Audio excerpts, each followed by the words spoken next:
The Galactic Council had a word for humans. Mirakel.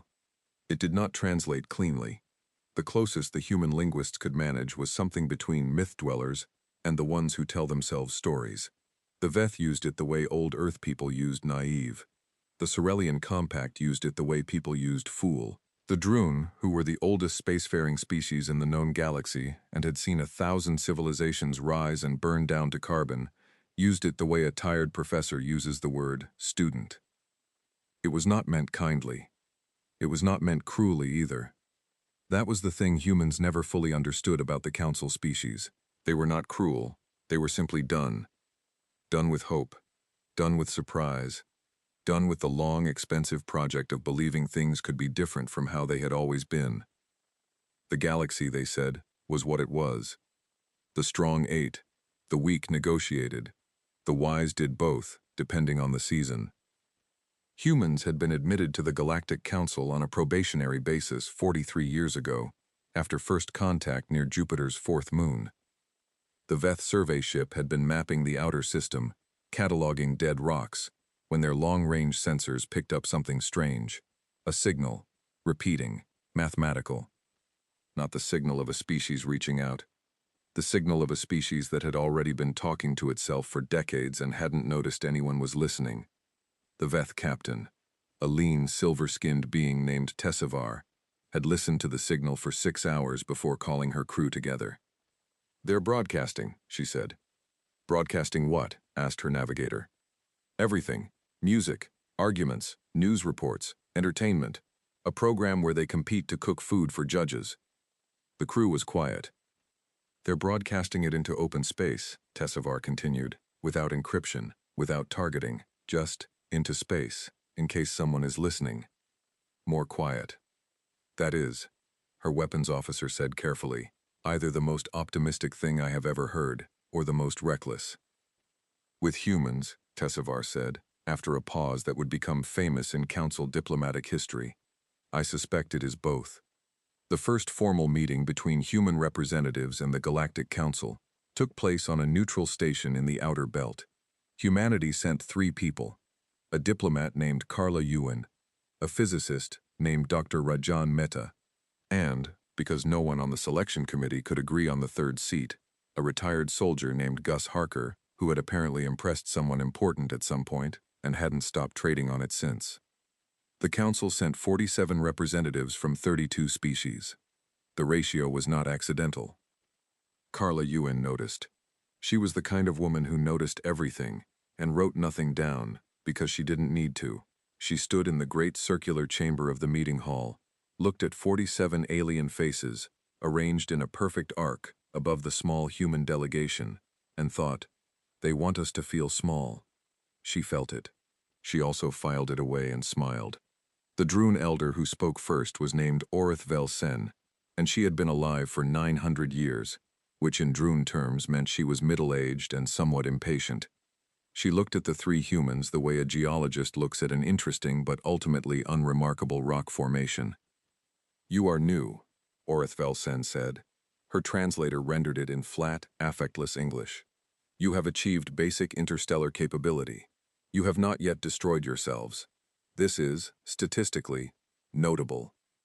"Thank you," Carla said. It was not a compliment. It was an observation. Many species achieve interstellar capability. Most destroy themselves shortly after. You have not, yet. "We're working on it," Gus Harker said. Every alien face in the chamber turned toward him. Carla closed her eyes for exactly 1 second. "He means," Dr. Mehta said quickly, "that we are working to ensure we don't." "Of course," Orith Velsen said. She did not sound convinced. She sounded like someone who had heard this particular sentence before, in 37 different languages, and had watched every species that said it either fail or barely survive. "You will be granted observational status within the Council. You may attend proceedings. You may not vote. You may not enter Council space beyond designated corridors without clearance. You may not." "Can I ask a question?" Carla said. Silence. The kind that had weight. "Observers do not generally ask questions during the opening address," Orith Velsen said. "I understand, but I'll ask anyway." Carla's voice was completely calm. What do we need to do to stop being observers? Another silence. This one had a different texture. Surprise, maybe? Or something older than surprise. You would need to demonstrate value to the Council, Orith Velsen said. Technological contribution, territorial stability, military capacity sufficient to defend Council borders, not merely your own. You would need to prove that you are not a liability. How long does that usually take? For most species? Between 80 and 300 years. Carla nodded. All right, she said. We'll be faster. The Veth Captain Tessavar, sitting in the third row of observers, made a note in her personal log that night. It said, I think I understand the cooking competition now. That was 43 years ago. 43 years of humans being politely tolerated in the corridors of the Council station. 43 years of human ships being given the least useful patrol routes in border space. 43 years of human scientists submitting research papers that the Droon peer reviewers returned with the academic equivalent of a pat on the head. 43 years of Marakel. It wasn't malice. That was the thing that Sergeant Adia Osei, youngest weapons officer in the UES fleet, currently stationed aboard the patrol corvette Meridian, had spent 6 years trying to explain to herself. It wasn't malice. The Council species didn't hate humans. They just didn't think about them much. The Meridian was a good ship, lean, fast, crew of 40. Built in the Ganymede yards 8 years ago with human hands and human engineering and a reactor design that the Veth Engineering Board had looked at and called functional, if inelegant. Commander Sarah Okafor ran it like she ran everything, with the particular calm of someone who had already thought through every way things could go wrong and made peace with all of them. Adia liked her. Everyone did. Not the way you like someone easy, the way you like someone true. It was a Tuesday. Humans had kept Earth time in space, which the Council species found either charming or baffling depending on who you asked, when the signal came in. Adia was running diagnostics on the port plasma array, which had been throwing phantom errors for a week and a half, when the comm board lit up across 3 frequencies at once. She looked at it. She looked at it the way you look at a thing before you understand it, when your brain is still trying to fit the shape of it into something familiar. 3 frequencies. That was a Council emergency broadcast. She knew the protocol. Everyone did. She ran to the bridge. Commander Okafor was already there. So was Lieutenant Patel, the nav officer, and Ensign Kwok, who was technically off duty, but had felt something in the ship's vibration change and come running anyway. Humans were like that. They felt things in ships. The signal resolved on the main display. It was audio and visual. The visual was a star map. The audio was in Cerulean, which the ship's translator rendered a half-second behind the original. This is a priority alert from the Galactic Council Emergency Coordination Office. All vessels in Sectors 7 through 12 are ordered to withdraw immediately to designated safe corridors. The Keth Warfleet has crossed the Marhan boundary. Repeat, the Keth Warfleet has crossed the Marhan boundary. All Council military assets are to converge on Relay Station Omicron 4 for coordinated defensive action. This is not a drill. This is not a drill. The bridge was quiet. The Keth. Adia had read about the Keth in her academy training. Every human officer had. They were in the chapter titled, Threats that Predate Humanity's Spaceflight Capability by 800 Years. They were a species built for one thing, or had rebuilt themselves for one thing, somewhere in their deep history, in a choice that no surviving record could fully explain. They were conquest, not empire, not expansion. Conquest. The difference mattered. Empires wanted resources, trade, labor. The Keth wanted the act of taking, the process of breaking. They moved through space the way a fire moves through dry wood. The last time the Keth had launched a major offensive, 4 Council species had lost colony worlds. That was 60 years ago. The ceasefire had held since then, technically.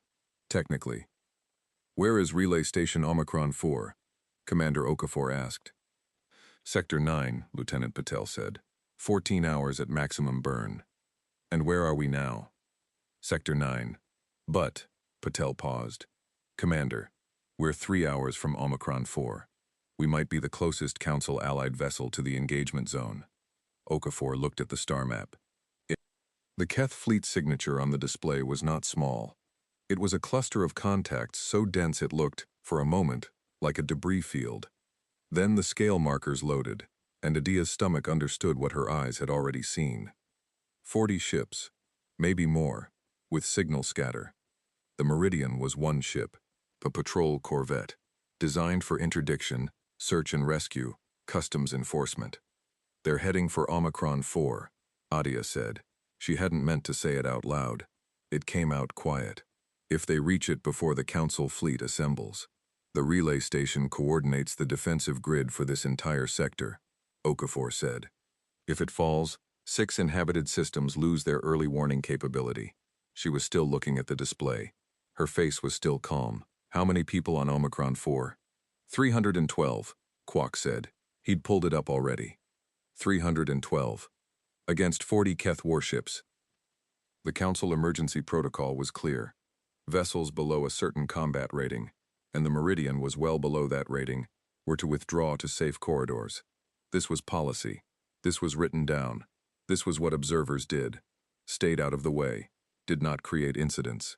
Did not overreach their probationary standing. Commander Okafor turned to Adia. Weapons status? Adia blinked. Full. We completed resupply at Veth Station 6 days ago. Plasma array is at 91%. There's a phantom fault I haven't cleared yet. Clear it. Commander. Clear it, Sergeant. Yes, ma'am. Adia's hands were already moving. What are we doing? Okafor turned back to the display. The Keth fleet moved across it like something inevitable. We are going to Omicron 4, she said. We are going to tell the station commander they have 300 minutes before that fleet arrives, and we are going to make those 300 minutes count. The protocol says. The protocol, Okafor said, was written by people who had never met us. She opened the ship-wide comm. All hands. This is the commander. Battle stations. We are moving to engage. I want every person on this ship to understand what that means. It means we are choosing this. It is not an order from command. It is not required. It is a choice. Anyone who needs a moment to make peace with it, take it now. She closed the channel. No one moved toward the escape pods. No one even looked at them. Adia cleared the phantom fault on the plasma array in 4 minutes. It turned out to be a loose coupling behind panel 7. Simple, easy, the kind of thing you fixed and forgot. The Meridian turned toward the dark, where the Keth fleet burned like a cluster of cold stars. 14 hours to the fight, 3 hours to the station, 40 ships waiting, 1 patrol corvette, full of humans who had been told for 43 years that they were observers, heading straight into the thing observers were not supposed to touch. Adia checked her targeting systems, checked them again, thought about the word Marakel. Myth dwellers, the ones who tell themselves stories. She thought, yeah, okay, let's tell one. The Keth did not receive human ships on their sensors with any particular concern. The fleet commander, a being called Grouth 7, which was less a name than a designation indicating this was the 7th Grouth pattern mind in current service, watched the single small contact appear on his forward array and processed it with exactly the attention it merited. 1 ship, human configuration, patrol class, combat rating, negligible. Grouth 7 filed it under irrelevant and returned to the approach vector for Omicron 4. This was the last significant error of his career. Relay Station Omicron 4 was not a military installation.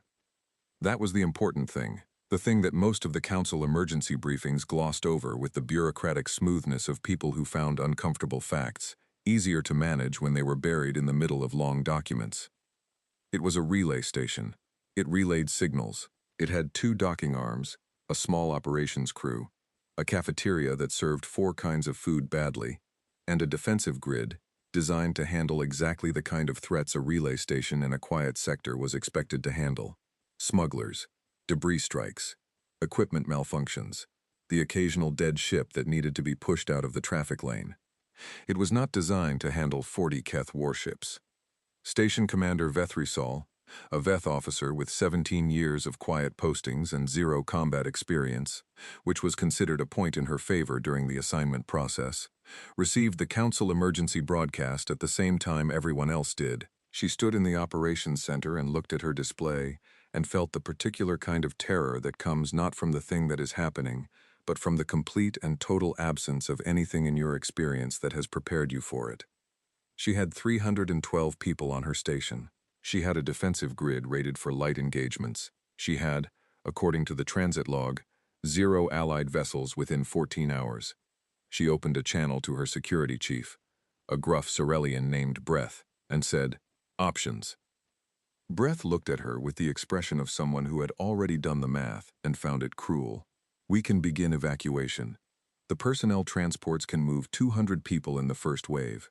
The second wave—" "There won't be time for a second wave." Breath was quiet. "Shields," she asked, "can hold against that fleet for maybe 40 minutes. At the high end, 40 minutes. She looked at the display, looked at the mass of Keth contacts moving through Sector 9 like a slow and certain tide, looked at the scale, looked at the single human patrol vessel that had appeared on the far edge of the display 3 hours ago and had been, for some reason she couldn't explain, moving directly toward the engagement zone instead of away from it. She opened a channel to the human ship. Commander Okafor answered on the first ping. Vethri Sol had met humans before, twice, at council functions.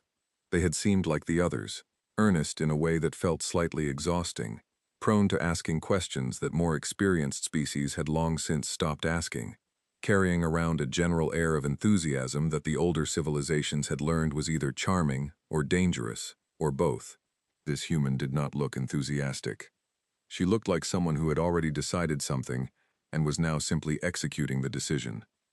"Commander Okafor," Vethri Sol said, "you are aware that Council protocol requires vessels of your classification to withdraw to safe corridors." "I'm aware," Okafor said. And yet, Okafor agreed. Vethri Sol studied the human's face. There was something in it, a stillness that was not the stillness of calm, but the stillness of someone standing at the edge of something large and having made the choice about whether to jump. "What can one patrol corvette do?" Vethri Sol asked. She did not mean it as cruelty. She meant it as the only honest question available. "We're going to find out," Okafor said. "What I need from you right now is everything you have on the Keth fleet's approach vector, formation spacing, and any signal intelligence from the last 6 hours. And I need your complete evacuation capacity and timeline." Vethri Sol blinked. The question was not what she had expected. It was specific, practical, the question of someone who was already planning. She transmitted the data. Okafor looked at it for 30 seconds. Her weapons officer, young, dark-eyed, the kind of focus that meant she was running numbers, was already marking targets on a side display. 200 evacuees in the first wave," Okafor said. "You have... How long until the Keth are in weapons range?" "At current speed, 2 hours and 40 minutes. "Your transports, Max, burn to safe distance?" 40 minutes. "Then you start loading in 10 minutes. Priority: non-essential personnel first. Children, if any, are on station. Medical. Your ops team stays until the last possible moment. I need your relay array live as long as possible." Okafor paused. "Can you broadcast a looping distress signal on all Council emergency frequencies?" "Yes." "Do it. Loudest you have. I want every Council military asset in 3 sectors to know exactly where you are and what is happening." Vethri Sol found herself nodding before she had decided to. "What are you going to do?" Okafor looked at her with something that was not quite a smile. "I'm going to make 40 ships think twice," she said, "or at least slow down long enough for help to arrive. The nearest Council military response is 11 hours out. I know." Okafor didn't flinch. "Start loading your transports, Commander." The channel closed. Vethri Sol stood in the silence of her operations center and thought about the word Marakkel. She had used it herself, once or twice, at council dinners, with the comfortable ease of a word that everyone understood and no one examined. She thought about what she had just seen in that human's face. She picked up her comm and started the evacuation order. The Meridian came at the Keth fleet at an angle. Not straight in, not screaming down the center lane like something heroic and dead. Adia had laid out the approach vector in the hour before they reached combat range, and Okafor had looked at it and said yes. And that was the thing about this ship and this commander. There was no performance of authority, just the work. The angle was specific. It was the angle that put the Meridian between the Keth fleet's optimal weapons arc and the station. without giving the Keth a clean broadside shot at the corvette itself. It threaded between two things that couldn't both be true at once. And it worked, because the math was right, and Adia had checked the math 4 times. The Keth noticed them at 40,000 kilometers. Grouth 7's assessment upgraded from irrelevant to minor obstacle. He assigned 2 of his lighter warships to intercept, standard dispersal. A patrol vessel didn't rate more attention than that.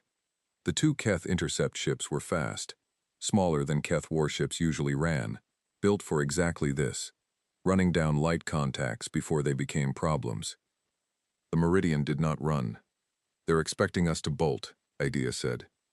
"I know," Okafor said. "We're not bolting." "No." The intercept ships adjusted their approach when the corvette didn't turn. Grouth 7 marked the contact again. Minor obstacle became unusual behavior. The Meridian fired first. Not at the intercept ships, at the space between the intercept ships and the main fleet. A precise, short, targeted burst from the port plasma array that did no damage to anything but lit up the Keth fleet sensors like a signal flare. "I can see you," it said. "I am not afraid of you. I am targeting your fleet." The 2 intercept ships broke apart. Standard combat separation. And in the gap between them, just for a moment, the Meridian had a clear angle on the lead Keth warship. Adia fired. Full charge. The plasma array screamed. The blast crossed the distance in 4 seconds and hit the Keth warship's forward shield array at an angle the Keth engineers had not prioritized, because no small patrol vessel had ever been aggressive enough to try this vector, and shield arrays are designed around the threats you have faced, not the ones you haven't thought of yet. The forward shield failed. Not fully. Not catastrophically, but enough. The lead Keth warship's forward sensors went dark. It broke formation to compensate. When a lead ship breaks formation, the ships behind it have to adjust. It is physics. It is also the way you turn 40 ships into a problem for themselves. Grouth 7 upgraded his assessment to threat. He reassigned 8 ships to the intercept. 8. For 1 patrol corvette. On the station, Vethrisol was watching the tactical display with her operations chief, a Sorelian named Tev who had not slept in 2 days, and was running on stimulant T and professional obligation. Tev watched the Meridian's dot dance across the display, darting, pulling, firing, drawing ships away from the approach vector like a dog herding something 5 times its size. "It's not going to work," Tev said, not cruelly, just honestly. "1 ship, it can't sustain." "The first transport is away," Vethrisol said quietly. "That's 60 people." Tev was quiet. "It doesn't have to win," she said. "It just has to buy minutes." On the display, the Meridian was buying them. Inside the Meridian, the reality of what they were doing was very loud and very physical. Combat at this scale meant the ship moved in ways that weren't comfortable. Hard burns, lateral slides. The moment when the Keth plasma shot came close enough that the shockwave rocked the hull, and Ensign Kwok hit his head on the console and swore in 3 languages while keeping his hands on the navigation controls. "Hull integrity?" Okafor called. 93%, someone answered. That was a near miss on the... Another hit. This one real. Adia felt it in her teeth before she heard the alarm. The ship bucked. The lights flickered. The port plasma array threw an error she recognized. Not the phantom fault from before. Something real this time. A power coupling that had been stressed past its tolerance. "Array's at 60%, she said. "I can get it back up, but I need 4 minutes." "You have 2, Okafor said. "Then I'll be impressive." She went. Not running. Running on a ship in combat was how you got thrown into walls. She moved fast and sure through the corridor to the engineering access panel, pulled it open, found the coupling, found the problem, found the secondary coupling, and started working. The ship shook again. She kept working. The thing about fixing things under pressure was that the pressure either made your hands stupid or made your hands very smart. Adia's hands had always, since she was a child, taking apart broken equipment in her mother's repair shop in Accra, been very smart under pressure. They moved with a memory that didn't need her brain's permission. 2 minutes and 11 seconds. "Array's back," she called into her comm. "Good," Okafor said, "because we have a new problem." Adia moved back to the bridge. On the main display, Grouth 7 had split his fleet. 20 ships continuing toward the station. 20 ships turning toward the meridian. It was the move of someone who had stopped treating the patrol corvette as a nuisance and started treating it as something that needed to be dealt with completely. It was, in the strange ledger of combat, a kind of compliment. It was also a death sentence. 20 Keth warships against one corvette was not a fight. It was an execution timeline. Options, Okafor said. Patel ran the numbers. We can run. They'll pursue, but we can keep them busy for another. If we run, the 20 going for the station don't have anything to chase them. They reach Omicron 4 at full speed. Okafor shook her head. Second evacuation transport?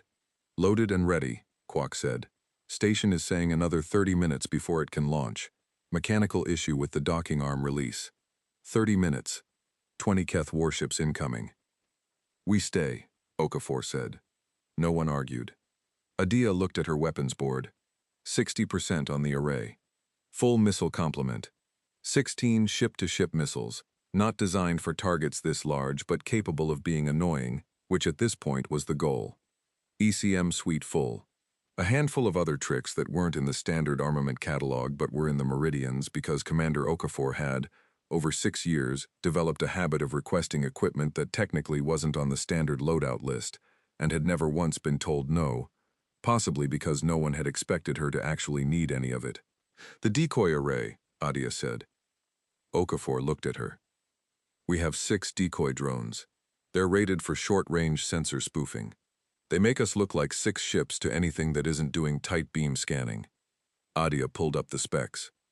At this range, Keth sensors are using wideband sweep. They won't go tight beam until they're in close.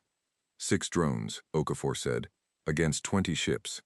Against 20 ships that think they're looking at 7. Okafor was quiet for 4 seconds. Do it. The decoys launched. The Meridian sensor ghost multiplied across the Keth displays. 7 contacts, spread wide, moving with the unpredictable variance that real ships moved with because the drones were programmed to emulate engine flutter and course corrections and all the small imprecisions of real piloting. Grouth 7 looked at his display. 7 human ships. He had been tracking one. For the first time in this engagement, the Keth fleet commander felt the edge of something that was not quite concern but was in the same family. He ordered his ships to fan wider, to cover the spread, to not let any of the 7 contacts flank. Fanning wider meant fanning slower. Slower meant more minutes. More minutes meant one more thing loaded onto a transport. One more person in a seat. One more person alive. On the station, the second transport launched. Vethrisol watched it go, and then looked back at the Meridian signal on her display, and felt something she didn't have a name for yet. It was the feeling of watching something that shouldn't be possible, refusing to accept that fact. Tev, beside her, said nothing for a long time. Then he said, I owe someone an apology. Who? Everyone I ever called Marakel, he said. I don't think I knew what it meant. The thing about space combat that the entertainment programs never got right was the silence between things. Not silence in the literal sense. The Meridian was full of noise, the hum of the reactor running at maximum output, the cycling sound of the plasma array cooling between shots, the constant chatter of status updates, the sharp percussion of minor hull impacts from debris the Keth fleet was kicking up as it moved. All of that was constant. All of that was background. The silence was in the gaps between decisions. You made a choice. You executed the choice. And then there was a window, sometimes 4 seconds, sometimes 40, where everything was already in motion, and you couldn't change it, and you just had to wait to find out if you were right. Commander Sarah Okafor had spent the last 70 minutes living inside those gaps. She was good at it. She had always been good at waiting. It was a thing about her that people found unsettling until they worked with her for long enough to understand that it wasn't coldness. It was the opposite of coldness. It was care, compressed down until it was dense enough to be still. Right now, she was watching 20 Keth warships move through the decoy field and running the math in her head that she already knew the answer to. The decoys had bought 17 minutes. The Keth had figured out the spoofing pattern. She'd known they would. They weren't stupid. They were just slow to update. And slow was what she'd needed. And they'd collapsed back into a tighter formation and resumed their approach. But 17 minutes was 17 minutes. The third transport had launched from Omicron 4, 210 people gone, 102 people still on the station. The Keth fleet was 30 minutes from weapons range of the station. The Meridian was between them. "Talk to me about the missile spread," Okafor said. Adia pulled it up. "If we fire all 16 in a single spread, we can saturate their point defense for approximately 90 seconds.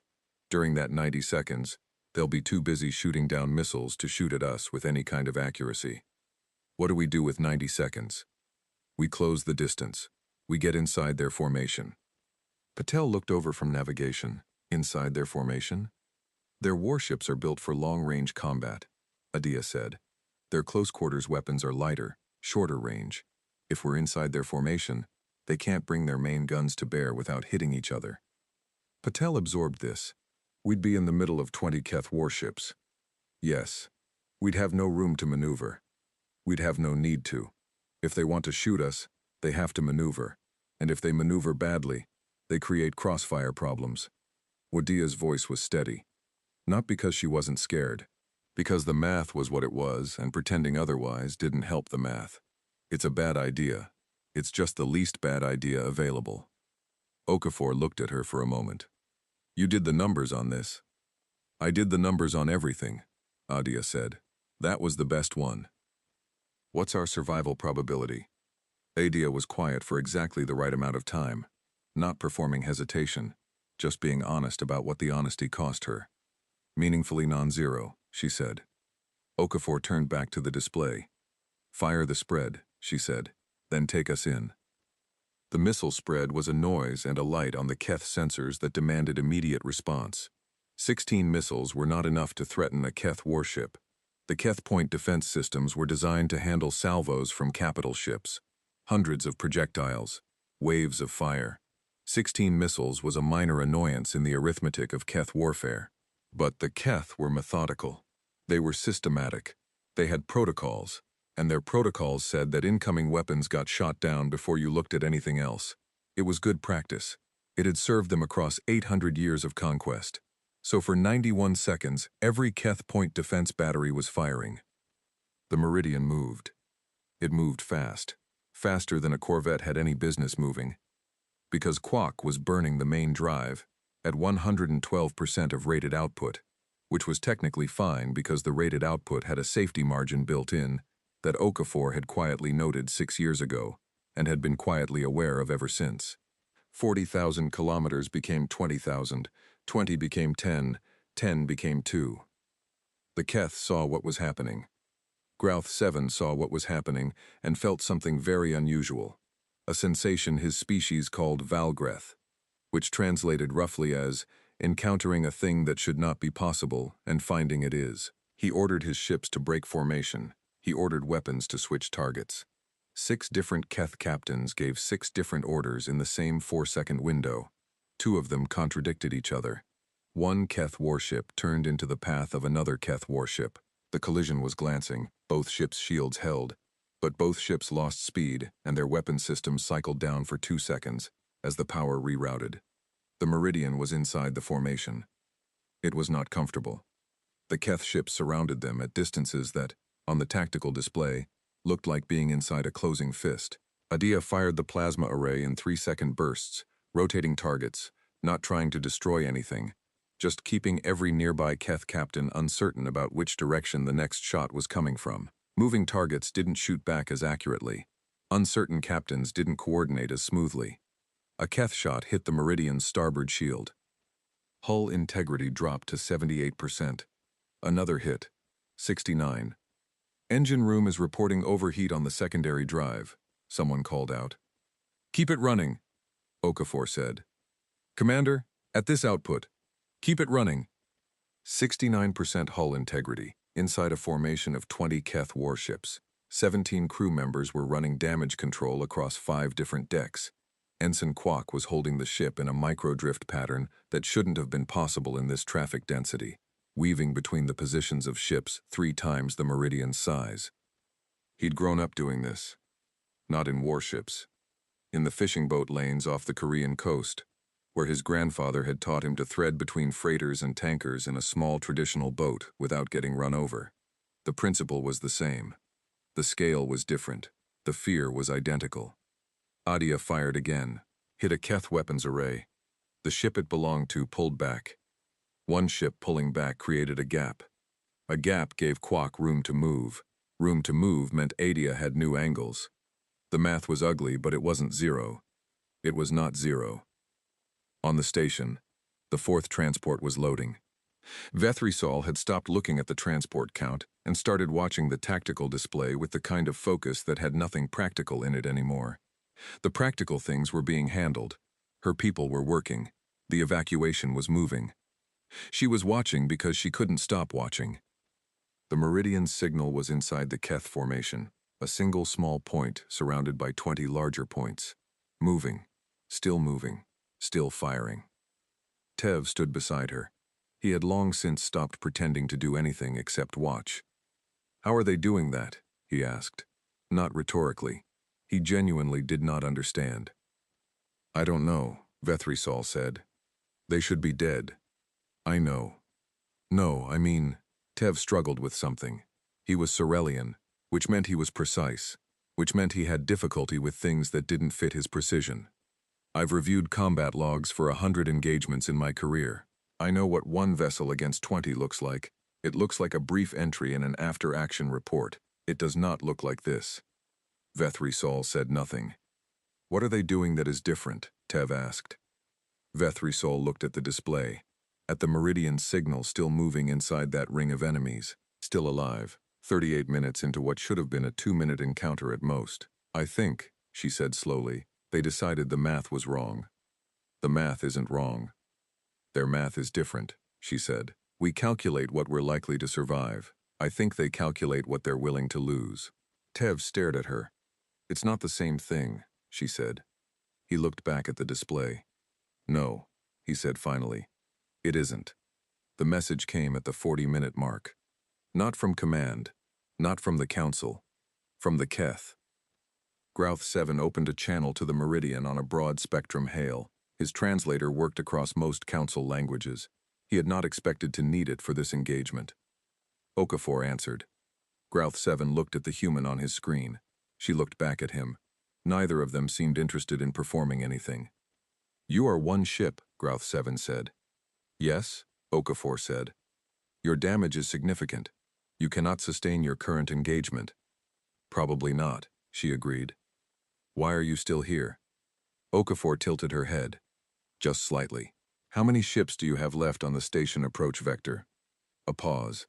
Grouth 7 was not accustomed to being questioned in return.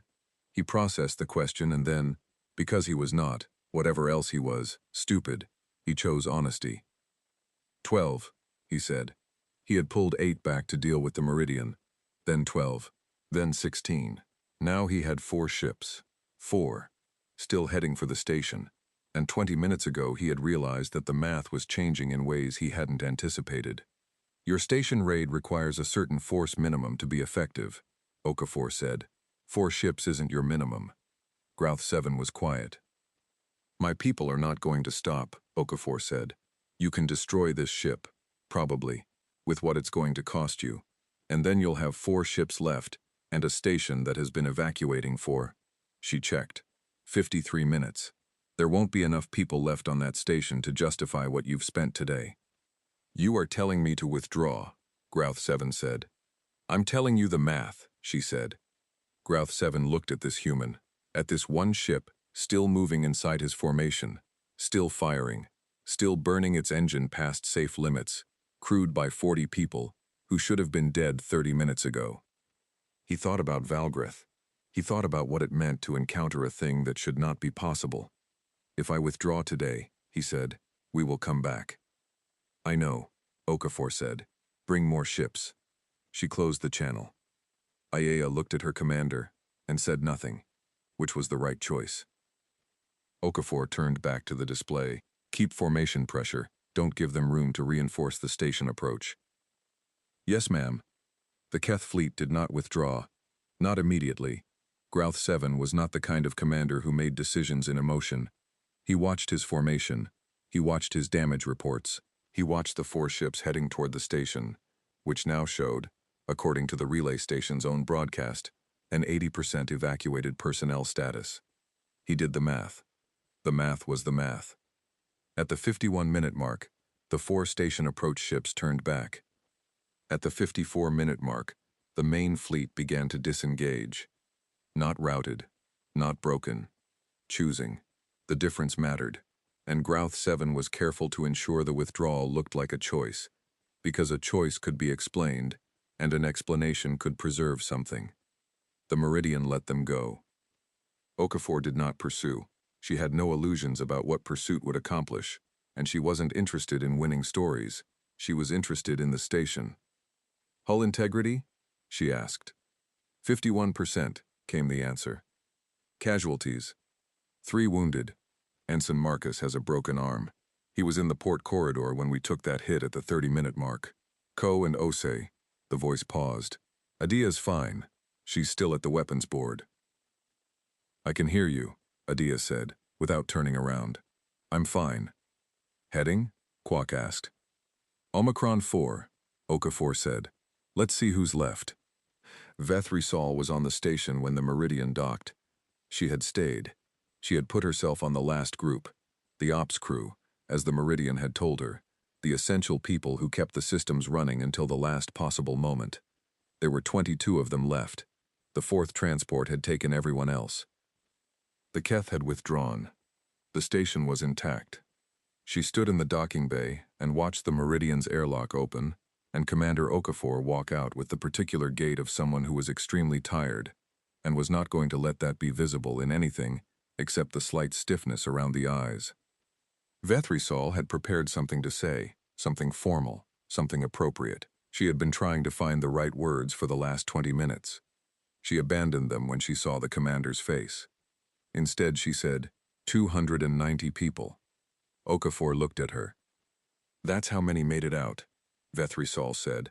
290 people are on those transports right now. She stopped. Something in her chest was doing something she was not going to identify or name in public. Because we stayed, Okafor said. Simply, not proud, not deflecting, just accurate. Vethrisol looked at the Meridian behind her, at the scorch marks on the hull, at the places where the armor plating had deformed under impact and been held together by, she didn't know what, engineering, stubbornness, the same math that wasn't the same math. Can I ask you something? Vethrisol said. Yes. Why did you come? The protocol was clear. You were not required. You were, in fact, specifically told not to engage. Okafor was quiet for a moment. There were 300 people on your station, she said, and we were the closest ship. That's not a reason by council standards. That's not even a reason by most military standards. You were outclassed by orders of magnitude. The rational. I know what the rational choice was, Okafor said. We made a different one. Vethrisol stared at her. You made a different one, she repeated. Yes. And your crew. They agreed. They didn't have to agree. I gave them the choice. And 40 people chose to go into that. 40 people, Okafor said, decided that 300 strangers were worth the risk. She paused. I don't think that's complicated. I think that's just... She searched for the word, us. Vethrisol stood in the docking bay for a long moment. Then she said, quietly, to no one in particular, mostly to herself, We have been calling you Marakel for 40 years. I know, Okafor said. We did not mean it as a compliment. I know that too. Vethrisol looked at her, at the damaged ship behind her, at the 40 people who had chosen this. I think, she said carefully, we may have been wrong about what it meant. The council emergency session was convened 48 hours after the Keth withdrawal. It was the fastest the council had convened for anything in 60 years.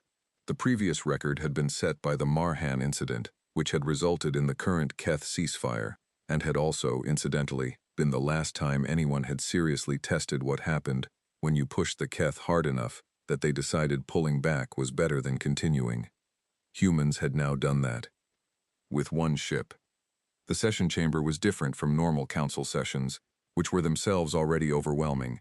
circular, tiered, designed to make every species feel simultaneously observed and observing, which was either brilliant diplomacy or architectural anxiety, depending on how you thought about it. Emergency sessions were held in a smaller room. The tiers were steeper. The lighting was cooler. It felt more like what it was, a room where serious people came to deal with serious things.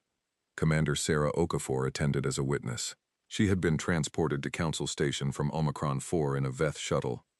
The Meridian was in too poor a shape for anything beyond minimal station keeping, and she sat in the observer's gallery in clean clothes that someone had found for her, because her own uniform had taken enough of the Meridian's trouble to need washing in a way that washing didn't quite cover. She had slept for 8 hours on the transport. This was not enough sleep. This was the sleep available, so she took it. The observer's gallery was full in a way she had never seen it.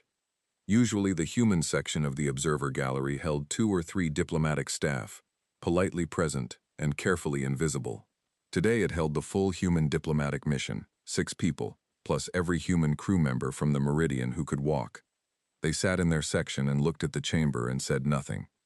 Adia OC sat 2 rows back from Okafor.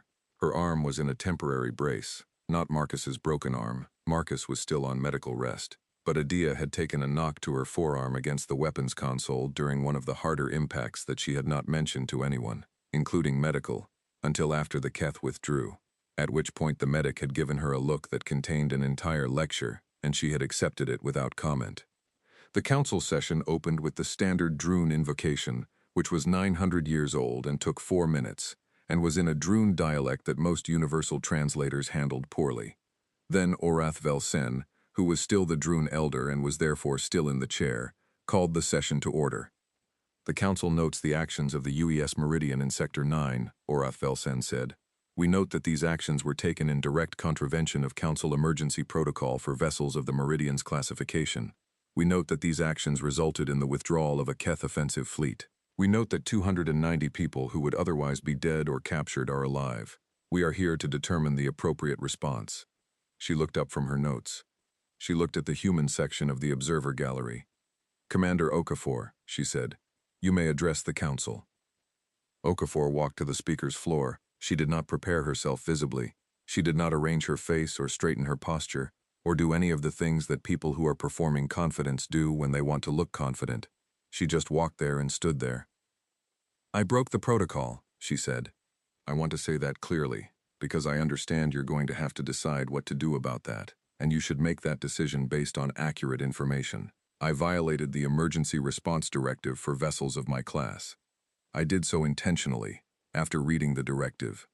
Silence. I also want to say, she continued, that I would do it again. More silence. A different kind.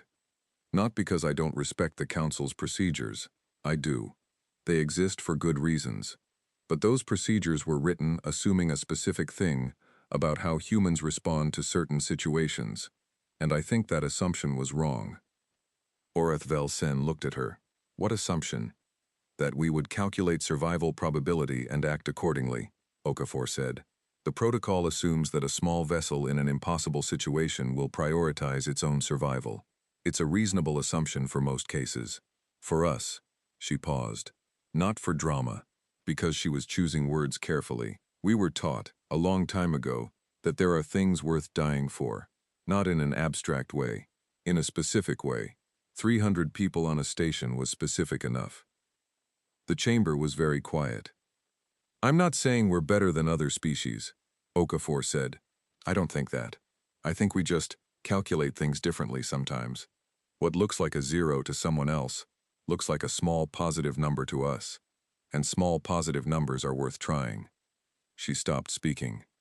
Orath Velsen looked at her for a long moment. In 900 years of life, the Droon elder had heard thousands of speeches in this chamber. She had heard brilliance and foolishness and cowardice, dressed as wisdom, and wisdom that looked like foolishness, until it wasn't. She had developed a reliable internal sensor for the difference. This was not a speech. This was a woman explaining herself accurately. You may return to the gallery, Orath Velsen said. Okafor returned. The debate lasted 4 hours. There were those who wanted to censure the Meridian's action. The Sorelian Compact's representative, a careful diplomat named Verith, made the argument that protocol existed to prevent exactly this kind of improvisation, that one favorable outcome didn't validate the risk, that if every small vessel captain decided individually to violate emergency protocols based on personal moral calculus, the entire emergency response system would collapse. It was a good argument, clean and logical. The Veth representative, who was not Tessavar but was someone who had served with Tessavar and had absorbed certain habits, countered that the protocol had been designed for a universe in which species behaved predictably, and that the relevant question was not whether the protocol had been violated, but whether the protocol's violation had served its underlying purpose, which was the preservation of life. The Droon said very little for most of 4 hours. Orithvel Sen sat in her chair and listened, and occasionally asked clarifying questions, and said nothing about her own view. At the 3.5-hour mark, a Veth admiral named Krell, who commanded the Sector Defense Fleet and who had arrived at Omicron 4 6 hours after the Keth withdrawal, asked to be recognized. I reviewed the engagement logs, Krell said, in detail. 300 hours of review in the last 48 hours. Your conclusion? Orithvel Sen asked. My conclusion, Krell said, is that I do not fully understand what I was watching. He paused. I have 40 years of experience in fleet combat. I can identify the tactics they used. I understand each individual decision. What I cannot explain is the aggregate of it, the pattern, the willingness to absorb damage that should have been fatal and keep functioning, the improvisation, He stopped. There is a word in Veth for what happens when a calculation produces a result you cannot explain. Savanthal, someone said. Yes, the math that is correct but feels wrong. He looked toward the human gallery. Their math felt wrong, but it worked. Orithvel Sen let the silence sit for a moment. The Council, she said, has an existing framework for recognizing extraordinary service by non-member entities. It has been used 11 times in Council history. I am going to propose that it be used here.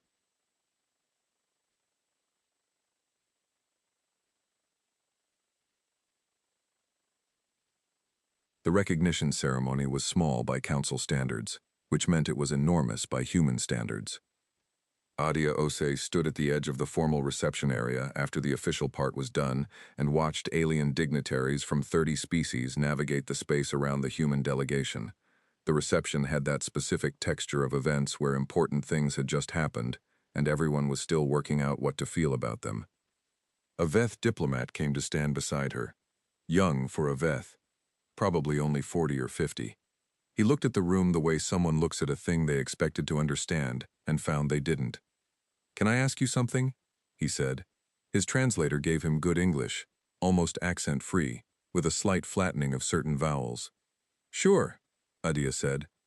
What were you thinking during the engagement? Adia considered the question. It was genuine. Mostly math, she said. Weapons solutions, hull integrity, the things that needed doing. But underneath that, she thought about it. About the 40 minutes inside the Keth formation. About the moment when the hull integrity hit 59%, and she had thought, not in words but in the clear wordless language of the body, we might actually die here. I was thinking about the people on the station, she said. I kept running the count. 60 on the first transport, then 120, then 180. Like, she tried to find words for it. Like as long as the number was going up, it meant the thing we were doing was working. So every time I looked at the count going up, it was, she paused. It helped. The Veth diplomat was quiet for a moment. The count of people saved. Yeah. You were tracking it during combat. Yeah. He looked at her. Why does that matter so much? Adia looked back at him. The question wasn't hostile. It was the question of someone from a species that had spent 10,000 years being told the galaxy was what it was. That strength ate. Weakness negotiated. Survival was the only real logic. Genuinely trying to understand a different way of running the numbers. Because, she said, if we don't track the people who make it out, what are we doing this for? The Veth diplomat didn't say anything for a long time. Then he said, I am going to have to think about that. Take your time, Adia said. The formal outcome of the council session was 3 things. First, the Meridian's action was officially designated a recognized act of exceptional service. the 12th in Council history. Second, the human protocol classification was amended. Vessels under human command were reclassified for emergency response purposes, removing the automatic withdrawal directive for patrol-class vessels and replacing it with commander's discretion, which was, in practical terms, the Council writing into official policy that humans could not reliably be expected to follow the math that said stand down, and that this might sometimes be useful. Third, and this was the one that took everyone, including the human diplomatic mission, by surprise, Orith Velsen proposed and the Council passed, by a margin of 26-6, a formal invitation for the United Earth Systems to begin the full membership evaluation process. Not observers. Evaluating for members. The process would take years. There were criteria, committees, hearings. The drone did not move quickly on anything that would still be relevant in a century. But the door, which had been politely and firmly closed for 43 years, was open. Carla Yuen, who was still the lead human diplomat because she had been doing this for 20 years and was irreplaceable and knew it in the quiet way that capable people know things, received the news in her office on Council Station. She had served here for 12 years. She knew every corridor, every procedure, every unofficial channel. She had spent those 12 years in the gentle, permanent frustration of competent people who are handed half the tools they need and told to build anyway. She sat at her desk and read the formal notification twice. Then she opened her personal comm and called Dr. Rajan Mehta, who was old now and retired and living in Bangalore with his grandchildren and his telescope. He answered on the third ring. It was late in Bangalore. "Carla," he said. He could read something in her face. He had always been able to read things in faces. "What happened?" "We're in," she said. A pause. "The full process?" "The full process." Another pause. Longer. "One ship did that?" he asked. "One ship," she said. 40 people. 54 minutes. Mehta was quiet for a long time. Outside his window, Bangalore was loud with nighttime in the way that Indian cities were loud, layered, alive, not distinguishing between night and everything else because the city did not really believe in the distinction. "Carla," he said, "do you remember what I said on the transport to the first meeting? 43 years ago?" She didn't remember exactly, but she knew the shape of the conversation. "Something about stories," she said. "I said, what if the advantage isn't the technology? What if the advantage is that we're the only species that still believes it can end differently than it started?" "I remember now." "I was right," he said. He said it like a man who had been waiting a long time to say it, and was surprised to find that it felt smaller than expected, quieter, more private. The right things often did. "You were right," Carla said. "How's the crew?" he asked. She looked at her notifications, at the damage report from the Meridian, at the crew roster, at the 51% hull integrity that a patrol corvette should never survive, at 40 names, all present, all breathing. "Alive," she said. "All 40 of them. Alive." Mehta exhaled. "Good," he said. "That's good." Outside his window, Bangalore was loud. Inside the Council Station, Carla Yuen sat with her notification and her history, and the particular feeling of a door opening after a long time of knowing it was there. She thought about what Okafor had said in the chamber. Small positive numbers are worth trying, she thought. Yes, they are. The Keth returned 8 months later. They came with more ships. Not because Grouth 7 had told them to. Grouth 7 had filed a combat report that was notable in Keth military record-keeping for being the first after-action document in 400 years to include the phrase enemy behavior not within modeled parameters. He had recommended a period of intelligence gathering before re-engagement. This was considered, by Keth standards, wisdom. The Keth who came back were not following his advice. They were following something older, the logic that said, you were stopped by one small ship. There are many ways to interpret that. The wrong interpretation was that the small ship had been lucky. The right interpretation was that you had failed to commit enough force. The solution to not committing enough force was simple arithmetic. They came with 80 ships, across 3 separate breach points in Sector 7, entering simultaneously, in a coordination that was, even for their enemies, impressive. You had to respect the logistics of it. 800 years of practice showed. The Council military response this time was ready. Partially. Ready was doing some work in that sentence. The emergency had closed one of the primary gaps. Omicron 4 had been reinforced, and the defensive grid was back online. The sector defense fleet had been repositioned closer to the historical breach vectors. Intelligence had gotten better. Not good. Better. But 80 ships across 3 points was a serious commitment. The Keth were done testing. They had decided the ceasefire was over, and when the Keth decided something in that register, they said it with ships. Commander Okafor got the alert at 0347 station time. She had been asleep. She had been sleeping reasonably well for 2 months, which was not always the case after combat, but which she credited to having gotten past the specific thing that usually caused the poor sleep after combat, which was the open question of whether you had made the right choices. That question had been answered. The sleep had come back. She was in the operations center of UES Station 7.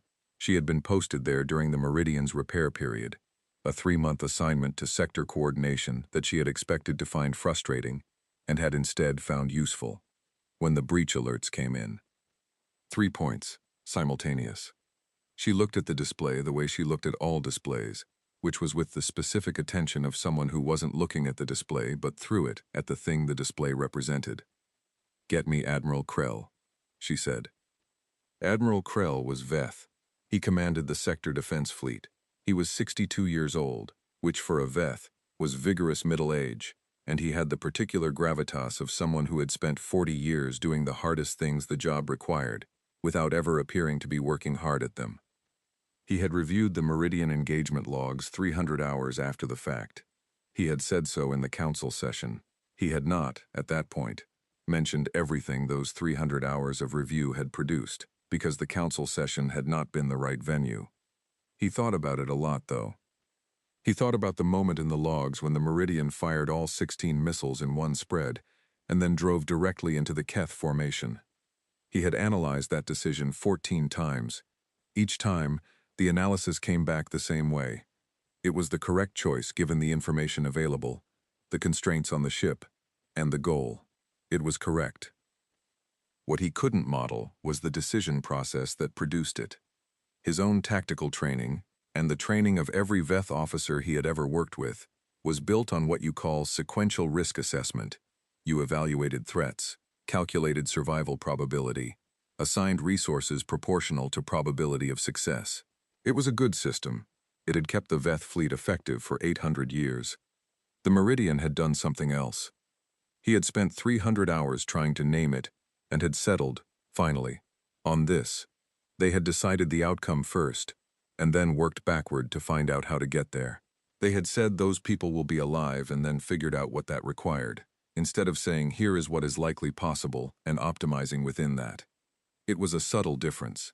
It produced wildly different behaviors under pressure. He had written a private memo about it that he had not sent to anyone. When Okafor appeared on his comm at 0349, he looked at her and felt the particular sensation of someone whose private thoughts have become suddenly relevant.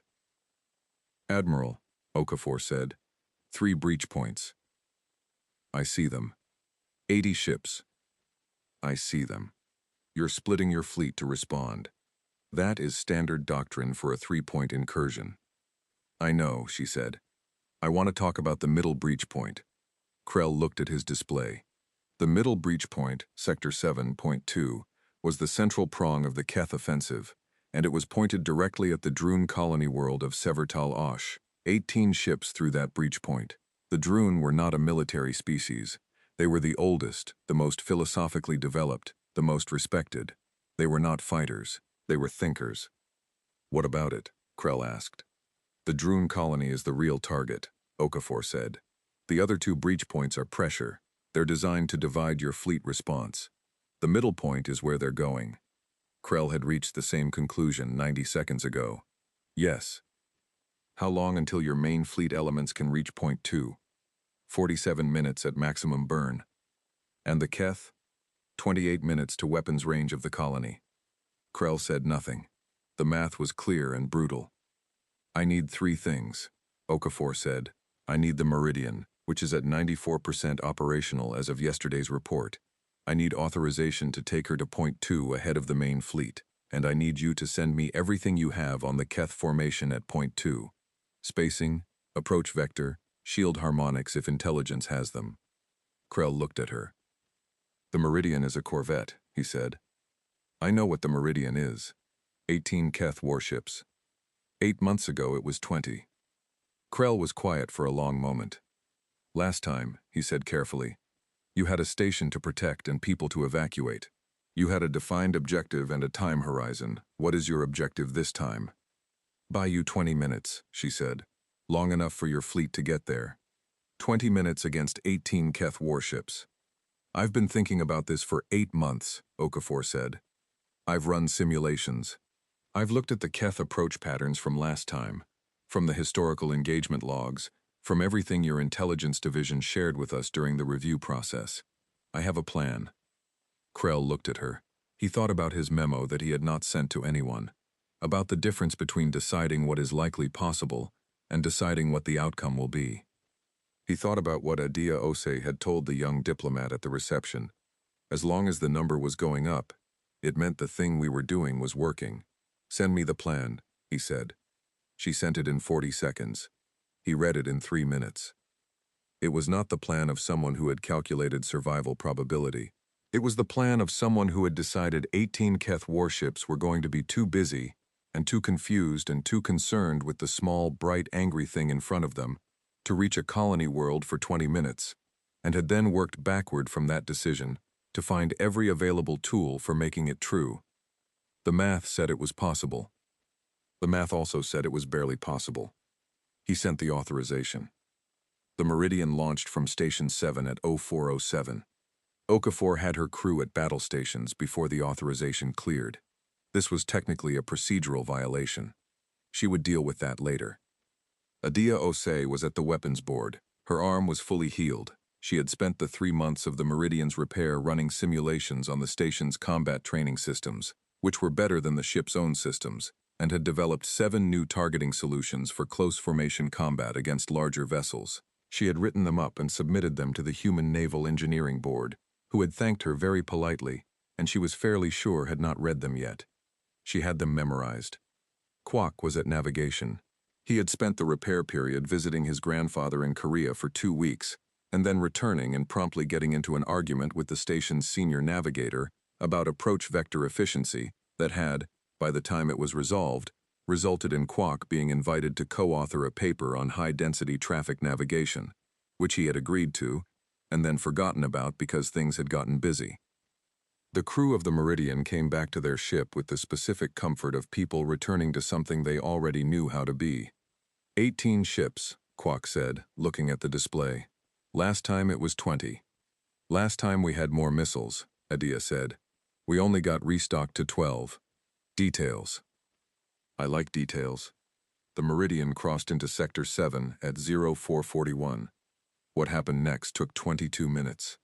It was written about afterward in more documents than any single engagement in the previous century of Council military history. It was studied. It was debated. The Veth Naval College included it in their curriculum. The Sorelian Military Academy made it a required case study. The Droon, who wrote about everything with the patience of the very old, produced an analysis in 14 volumes that took 6 years to complete, and concluded, in its final chapter, that what the Meridian had done was not correctly described as tactics. It was described, in the Droon text, as Jeth Orville, a word that translated imperfectly as refusing to accept the space between what is and what should be. During those 22 minutes, the Meridian engaged the 18-ship Keth formation at Point 2, with a combination of direct weapons fire, the 7 new close formation targeting solutions that Adia had developed and that had never been used in actual combat before this moment, a decoy dispersal pattern that Okafor had designed specifically for larger formation groups based on analysis of the first engagement, and a navigational approach from Kwok that, when the Veth analysts reviewed it, was described in the official report as not conventionally achievable, and then footnoted with, "We have revised our models." The Meridian took significant damage. Hull integrity reached 31% before the main fleet arrived. 2 crew members were seriously wounded. 12 had minor injuries. The ship's secondary reactor went offline at the 14-minute mark and came back online at the 16-minute mark because the chief engineer, a stocky woman named Vasquez who had been with the ship for 4 years and had the specific relationship with the Meridian systems that comes from long familiarity, rerouted power through 3 alternative channels in 2 minutes and 15 seconds while the ship was actively under fire. The Keth formation, which had expected to encounter no resistance for 28 minutes and had then encountered fierce resistance immediately, could not reach the colony world. At the 22-minute mark, Admiral Krell's fleet arrived. The engagement that followed was large and loud and decisive in the way that engagements are decisive when one side has prepared and the other has been delayed long enough that its advantage of surprise is gone. The Keth fought hard. They were built for fighting, but the calculus had shifted, and after 40 minutes of engagement that cost both sides, the Keth withdrew. All 3 breach points. In the post-engagement silence, Krell opened a channel to the Meridian. Okafor answered from the bridge of her ship, which had 31% hull integrity and smelled of ozone and scorched insulation. 22 minutes, Krell said. You needed 20, she said. You gave us 22. A margin. Krell was quiet for a moment. In 40 years of commanding Veth naval forces, he had cultivated the ability to hold silence without it becoming uncomfortable. He used it now to hold something that was not easily said and needed the space. I am going to recommend, he said, that the Council establish a joint human-Veth rapid response unit, small vessels, human command protocols, Veth support infrastructure, based on what happened at Omicron 4 and what happened today. Okafor looked at him. The Council will debate that for years. Probably, Krell said. I am going to recommend it anyway. She said nothing. Is your crew intact? He asked. Too serious. The rest operational. And you? She considered the question. She was very tired. She was also, underneath the tiredness, something she would have had difficulty naming exactly. Not relief, because relief implied she had been afraid, and the fear had been present but secondary to the work. Something more like the feeling of a thing accomplished, a problem that had been a problem and was now less of a problem. I'm fine, she said. The Droon colony of Severtal Osh was home to 11,000 people. After the battle, the colony sent a message to the Meridian, not through official channels. Not a formal statement, a direct message, signed by the colony's eldest resident, a Droon named Oreth Velmarin who was 1,200 years old and had lived through the last Keth offensive 60 years ago. The message said, We have a word for you in Old Droon. The language is no longer widely spoken. The word is Kethmaval. It means, the ones who arrive when they should not be able to arrive. We called your species Marakel for many years. The myth dwellers, the ones who tell themselves stories. I am 1,200 years old. In 1,200 years, I have learned that there is a difference between a story and a lie. A lie is a thing you tell yourself about the present. A story is a thing you tell yourself about what the future could be. We told ourselves the galaxy was what it was. We told ourselves that the math was the math. We have been telling ourselves this for 10,000 years, and it has not made us safe. It has made us correct. You tell yourselves you can arrive in time. You tell yourselves that one ship is enough. You tell yourselves the number will keep going up, and then you make it true. This is not naivety. We were wrong about what we were calling naive. I do not know what to call it correctly. I am 1,200 years old and I am still learning. Thank you, the message ended. Okafor read it in her quarters during the transit back to the station. She read it once and then sat with it for a while. Outside the viewport, Sector 7 moved past, the ordinary dark and scattered light of space, which looked peaceful from inside and was not. She thought about what Oreth Velmarin had said, about stories versus lies. She thought about a species that had decided, somewhere in its ancient history, that the galaxy was what it was, and had been right about that in every particular, and had never quite worked out that being right was not the same as being safe. She thought about 40 people on a patrol corvette who had looked at 20 Keth warships and thought, in whatever wordless language the body uses to make its real decisions, the number should keep going up. She thought about Adia Ose at the weapons board tracking the evacuation count like a lifeline. 60, 120, 180, 210. The number going up. She pulled out her crew duty log, the physical one, kept by hand, because she had started keeping it that way 6 years ago, when the station computer on her first posting had failed mid-mission, and she had decided she didn't want to depend on a system she couldn't hold in her hands. The log recorded every mission, every engagement, every name. She opened it to the entry from Omicron 4. Read the names. Read the count. Opened it to today's entry. Read the names. Read the count. Put it away. Outside the viewport, Sector 7 moved past. The ordinary dark, the scattered light. She thought, we'll need more ships. She thought, we'll build them. She thought, the number is going up. 6 months after the Sector 7 engagement, the Council ratified the Joint Rapid Response Initiative, a human VETH rapid deployment unit, 12 ships, human command, VETH engineering, stationed at 3 points along the historically most contested border sectors. The vote was 31-2. The two who voted against it were both Sorelian, and one of them changed her vote before the session closed after looking at the engagement footage from Sector 7 for the second time and thinking about what she had seen. The human membership evaluation process had been running for 14 months. It was, as Orith Velsen had predicted, thorough and long and requiring of patience. The Droon had designed the process, and it reflected their nature. It was asking not only whether humanity met the criteria, but whether humanity understood why the criteria existed. Carla Ewan navigated it with the same calm she had brought to every room she had ever walked into, carrying less formal power than she deserved. She answered every question accurately. She did not perform certainty she didn't have. She did not soften disagreements into agreements. In the 14th month of the process, she sat across from Orith Velsen in a small room, not the chamber, a smaller meeting room, 2 chairs, no tears, no observation. And the Droon elder said, "The question I keep returning to is whether your species understands limits." "We do," Carla said. "And yet, we understand limits," Carla said. "We just don't always accept them." Orith Velsen looked at her for a long time.